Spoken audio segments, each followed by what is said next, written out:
Selamat pagi kawan, semoga kita hari ini sehat selalu dan juga tentunya bahagia selalu lahir dan batin. Kawan-kawan semuanya, kita terkadang loh ya, terkadang itu ya bisa jadi sering merasakan atau tidak sering merasakan atau jarang lah ya. Jadi kita ini terkadang hidup ini kok sulit sekali untuk merasakan sebuah yang namanya kebahagiaan gitu. Nah, jadi kenapa sih kita kadang-kadang itu bahagia itu sulit sekali gitu. Nah, karena setiap orang itu kawan-kawan ya. Jadi saya, kalian semuanya yang dari sana itu memiliki sebuah makna tentang kebahagiaan itu berbeda-beda gitu ya. Nah, bisa jadi orang lain dinamakan aku akan bahagia kalau misalkan saya bisa sekolah setinggi-tingginya misalkan gitu. Nah, aku bahagia kalau saya memiliki banyak harta ya, rumah, mobil misalkan, saldonya di rekening 14 digit misalkan. Itu sebagian orang seperti itu. Atau mungkin aku akan bahagia kalau jabatan saya tinggi. Aku bahagia kalau saya disegani atau dihormati orang gitu. Jadi setiap orang itu memiliki sebuah makna kebahagiaan sendiri-sendiri gitu. Jadi tidak bisa disamakan atau tidak bisa diukur lah gitu ya. Jadi penelitian-penelitian yang ada itu kan hanya untuk membuat sebuah konstruk angka supaya kebahagiaan seseorang itu bisa diukur, bisa dilihat gitu ya. Jadi di Indonesia itu juga ada namanya statistik kebahagiaan, di dunia juga demikian ya. Antar negara itu diukur ya angka kebahagiaannya. Itu setiap tahun dilakukan. Kalau di Indonesia itu setiap provinsi nanti ukurannya. Nah, turun lagi setiap provinsi nanti ada setiap kabupaten atau kota gitu nanti ada ranking kebahagiaannya. Nah, itu nanti di Badan Pusat Statistik ya yang mengerjakan itu.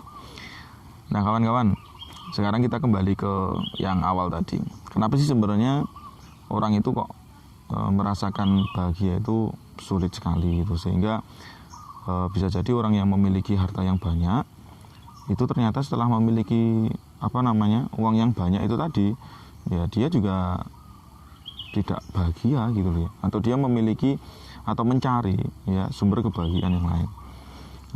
Begitu pula orang lain gitu ya, orang lain ketika dia sekolah tinggi ternyata ya karena di awal dia belum sekolah misalkan, setelah mencapai lulus sekolah ya katanya bahagia, ternyata dia pengen mencari kebahagiaan yang lain. Nah, perlu diketahui kawan-kawan ya, jadi kebahagiaan itu macam-macam bentuknya ya. Pertama, kita lihat dari sisi indrawi dulu. Indrawi itu ya mata, telinga gitu ya, pokoknya panca indera lah ya. Nah, setiap indera itu kawan-kawan ya, itu memiliki sifat bahagianya sendiri-sendiri. Yang membuat dia bahagia itu sendiri-sendiri. Contoh misalkan mata.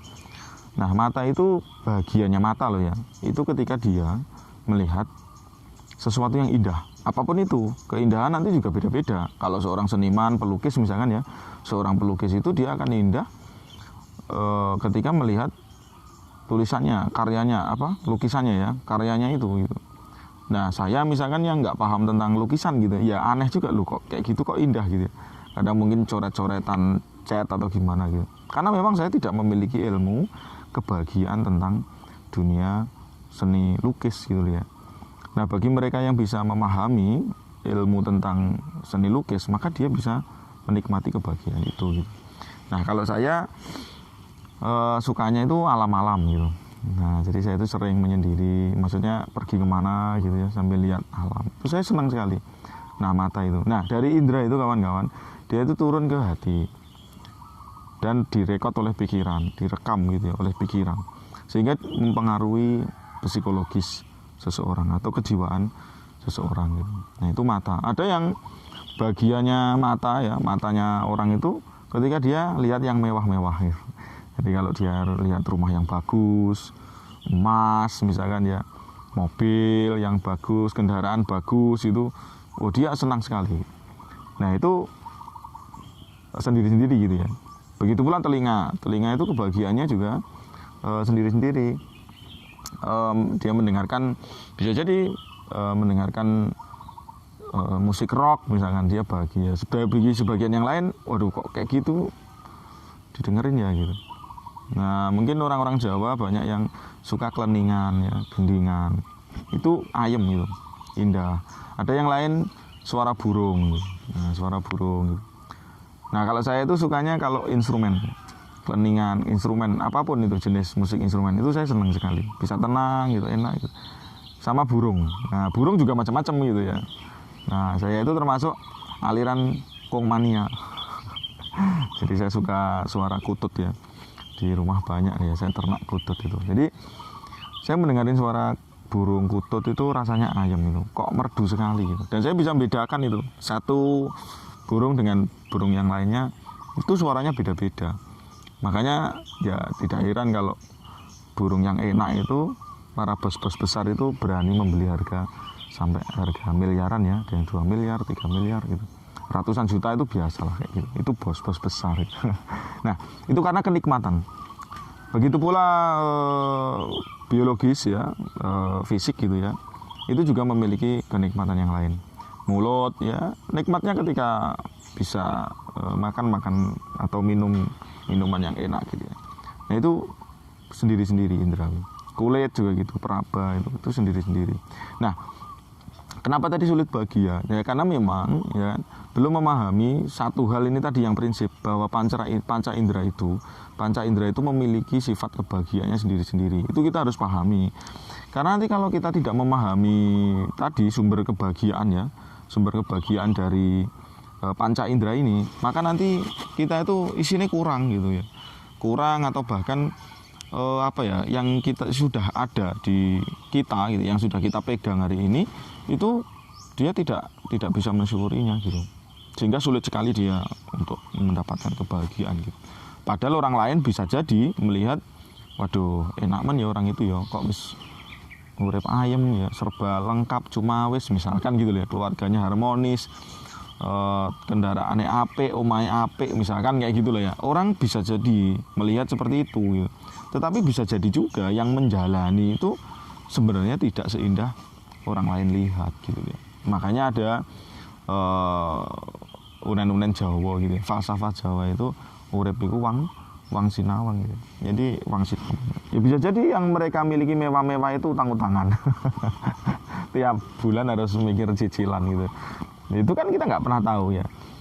Tapi ya syukur alhamdulillah kok disawang uang kok iso nyenengne wong liya gitu, iso membahagiakan orang lain. Itu juga alhamdulillah. Jadi seni hidup itu seperti itu. Kita harus bisa meramu ya kehidupan itu. Nah, kalau kita nurutin omongan orang lain ya harus begini, harus begitu. Nah, itu bisa hancur hidup kita ya. Hidup kita hanya gersang gitu. Tanggane punya apa gitu, tangganya beli sesuatu yang baru atau bangun rumah apa, kita kebakar gitu.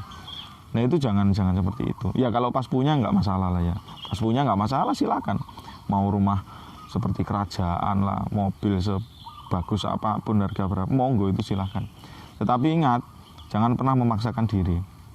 Ya ilustrasi saya itu ya kalau memang levelnya masih SD gitu ya janganlah sesekali mengerjakan soalnya ya, soal ujian anak-anak SMA. Jangan gitu. Ya kalau masih SD ya SD saja, dinikmatin saja.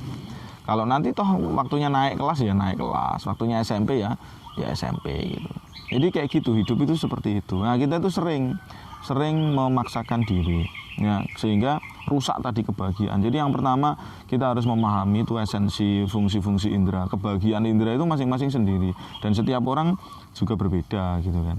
Nah ketika kita udah clear ya, paham tentang kebahagiaan masing-masing indera itu tadi maka di situ nanti kita bisa mengontrol diri kita dengan baik gitu ya. Nah, yang selanjutnya tadi mengontrol keinginan gitu kan. Jadi kita harus bisa membedakan tuh needs and will-nya itu harus clear gitu kan. Mana yang menjadi kebutuhan, mana yang menjadi keinginan gitu. Kalau kita nggak bisa bedain tuh mana kebutuhan, mana keinginan, ya sudah, hidup itu isinya ya kemerungsung gitu ya. Hidup nggak ada tenangnya gitu ya.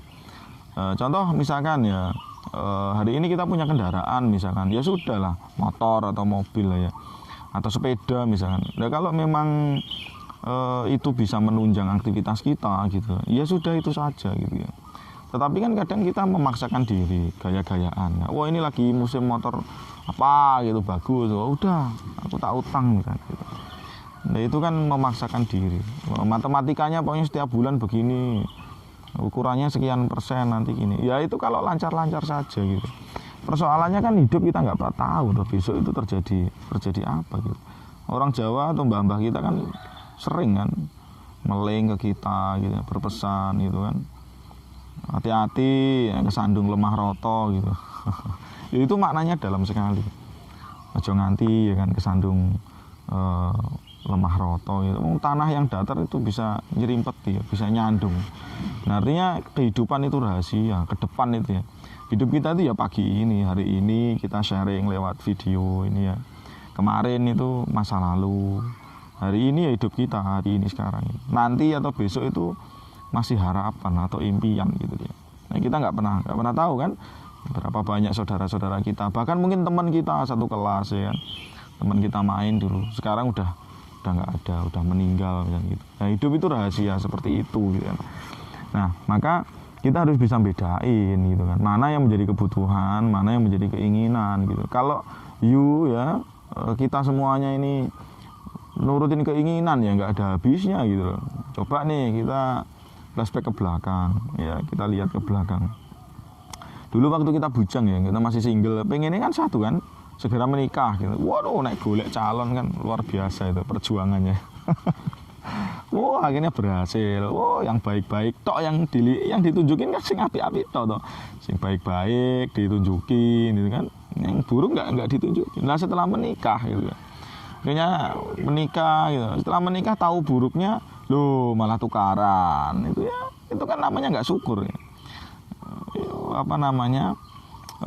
Gara-gara beda pendapat kita tukaran gitu kan. Itu kan gimana coba ya, namanya saja kita itu kan berpasangan kan kayak sandal itu, kayak sepatu kan, kanan dan kiri nggak sama, tetapi ketika dipakai kedua kaki ya, sesuai dengan tempatnya masing-masing, porsinya masing-masing, yang suami sebagai suami, yang istri sebagai istri, maka dilihat akan indah, dirasakan juga sangat indah gitu.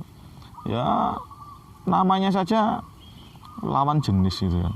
Menikah kan harus lawan jenis ya. Namanya saja sudah kata lawan jenis. Mas setiap hari harus berlawanan. Tetapi kita harus bisa mengontrol gitu. Ya kontrol gitu, saling memahami satu sama lain gitu. Kalau menikah sesama jenis ya nggak boleh kan. Ya, harus lawan jenis. Namanya saja sudah berlawanan. Ya, setiap hari kita berlawanan. Ya apapun pikirannya berlawanan, sikapnya berlawanan ya kan. Keinginannya juga berlawanan gitu. Maka kita harus kontrol. Itu satu udah meninggal. Nah, setelah menikah ingin punya anak itu kan, alhamdulillah ya kan dikasih anak. Yang belum punya ya kan, itu waduh berobat kemana-mana pengen punya ya kan. Nah setelah punya, yang punya loh anaknya diseneni. Katanya gak manut lagi nih gitu loh, itu gimana? Itu kan nggak syukur toh, ruwet gitu kan. Hidup itu kan seperti itu kan. Sekolah nggak dia harus begini. Lah itu gimana? Melihat anak nggak boleh dengan kacamata orang tua ya. Orang tua kan pengalamannya udah banyak. Kalau anak ya namanya aja anak gitu. Maka kita harus masuk ke dunia anak. Nah itu pentingnya kawan-kawan belajar tentang psikologi anak. Ya baca-baca kan banyak di internet ya, baca-baca bukunya. Wah segudang gitu. Psikologi anak, psikologi perkembangan anak itu kan itu menjadi penting. Itu nggak harus dosen aja yang belajar. Ya kalau dosen ya memang kerjaannya belajar seperti itu, tapi kan bukan itu ya kan. Maksudnya kita ini kan ilmu untuk harian toh. Jadi kita ilmu ini untuk hidup sehari-hari itu harus belajar terus. Harus belajar yang walaupun kita udah dewasa itu kan, udah tua itu kan, belajar, baca setiap hari, pelajari itu. Nah, kita udah punya anak itu, waduh kok pengen rumah ya kan. Ya rumahnya udah ini, kok belum digranit, udah digranit kok dapurnya belum ada, loh ini sudah ada garasinya nggak punya mobil, waduh diisi mobil, loh itu mobil kok begini nggak enak, lama-lama pengen ganti, terus begitu, keinginan itu nggak ada habisnya. Yang sudah punya cucu juga demikian ya kan, masih aja kurang. Nah yang bisa mengontrol itu adalah rasa syukur. Jadi tadi kita harus bisa bedakan mana keinginan, mana kebutuhan. Terus selanjutnya kita harus bersyukur. Gitu. Ya syukur, hidup itu harus disyukuri gitu kan ya. Apapun yang kita miliki. Nah syukur itu teknisnya ya kan harus melihat yang di bawah kita itu biar bisa bersyukur. Sahabat kita ini kan terus menggelora, pengen ngene ngono dan lain sebagainya lah. Nah itu kita terus menggelora. Maka pentingnya bersyukur itu. Nah cara ya tips sederhana menumbuhkan rasa syukur itu adalah lihat ya orang-orang atau sesuatu ya itu yang di bawah kalian ya, dilihat itu ya, mulai dari kesehatan. Hari ini kita sudah sehat, oh alhamdulillah, oh sehat itu rezeki luar biasa. Coba kemarin kita lihat oksigen itu sampai langka kayak gitu kan, sampai antri-antri. Hari ini kita bisa melihat mungkin tetangga saudara kita di rumah sakit atau di rumah tapi mereka sakit ya, kita harus bersyukur. Yang sehat kita bantu mereka ya, bisanya apa ya, ngasih jajan atau ya memotivasi misalkan. Nah kita berbagi, kita motivasi, support, kita dukung, kita doain lah minimal setiap hari supaya segera sehat. Itu soal kesehatan. Soal harta juga demikian, kepemilikan itu lihat, udah punya kendaraan, si Kai kok masih kayak gitu ya. Untung aku kok sudah punya motor, untung kok aku sudah punya mobil, kemana-mana nggak kehujanan, kayak gitu terus gitu. Ya kalau nggak terus kawan-kawan, bahwa ini ya kurang saja gitu. Kalau kita ngelihatnya terus ke atas ya kan, kurang saja. Udah punya motor, pengennya motor kayak itu. Udah punya mobil, pengennya mobil. Ya pas punya duit, nggak masalah, silahkan ya yang punya. Yang repot itu, yang merusak kebahagiaan itu ketika ngoyo gitu ya. Ketika memaksakan diri, itu yang menjadi persoalan gitu loh. Jangan seperti itu, rusak nanti kebahagiaan itu ya. Nah, akhirnya sulit untuk bersyukur gitu kan. Nah, perkara ilmu juga demikian gitu kan. Nah, ilmu itu dalam pengertian untuk ini ya efek terhadap sosial masyarakat gitu ya. Kita harus kontrol diri kita gitu. Supaya kita bisa mengetahui bahwa sebenarnya hidup bukan hanya untuk menuruti keinginan gitu. Allah itu sudah luar biasa ya. Ngasih nikmat yang udah nggak bisa Jadi hidup itu enak sekali. Masalah makanan ya kayak gitu ya, kalau nggak ada uang ya jangan beli terus ya. Cek tuh pekarangan, tanamilah sayur-sayuran ya kan, apapun itu kan, obat-obatan, empon-empon, manfaatin itu pekarangan semuanya. Ngopen-ngopeni pitik gitu ya. Itu kayak gitu ya. Ngopeni pitik kan, kalau nanti pas pengen pitik ayam kan nggak perlu beli tuh kita. Nah tinggal nyembelih, dipanggang atau diopor atau dimasak opor lah, digoreng gitu kan. Kayak gitu terus gitu hidup itu. Jadi kita itu memang yang sering merusak kebahagiaan tadi. Ekspektasinya terlalu tinggi sehingga kita lupa gitu kan, bahwa kita adalah makhluk bumi, kaki kita masih menginjak bumi gitu kan. Ekspektasinya terlalu tinggi. Jadi jangan ya, di sisi lain juga jangan bangga-banggaan, jangan sombong gitu kan. Nggak boleh sombong. Sebelum kaki kita ini menginjak surga, jangan sombong gitu kan.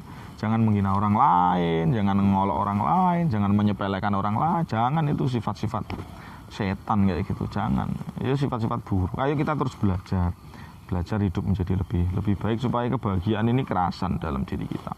Supaya hidup itu tenang ya, supaya hidup ini santai, tetapi tetap bisa serius terus sama Gusti Allah gitu kan.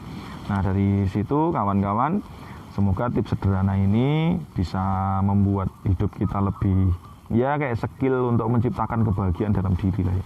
Jadi bahagia itu murni kita ciptakan ya kan, eksternal atau di luar diri kita itu adalah bumbu-bumbu saja ya. Nah bumbu itu tergantung yang meramu ya. Kalau yang meramu pinter ya jadinya enak, kalau yang meramu nggak pinter ya jadinya nggak enak gitu ya. Nah bumbu-bumbu itu harus kita ramu sedemikian rupa. Nah teknis meramu itu harus terus kita pelajari, karena nggak ada sekolahannya kawan-kawan ya. Nggak ada sekolah, itu nggak ada gitu. Sekolah tentang membuat diri bahagia itu nggak ada, kecuali sekolah kehidupan yang sudah Allah berikan fasilitasnya kepada kita semuanya. Dan semoga kawan-kawan kita senantiasa mendapatkan hidup yang bahagia lahir dan batin. Terima kasih, semangat selalu.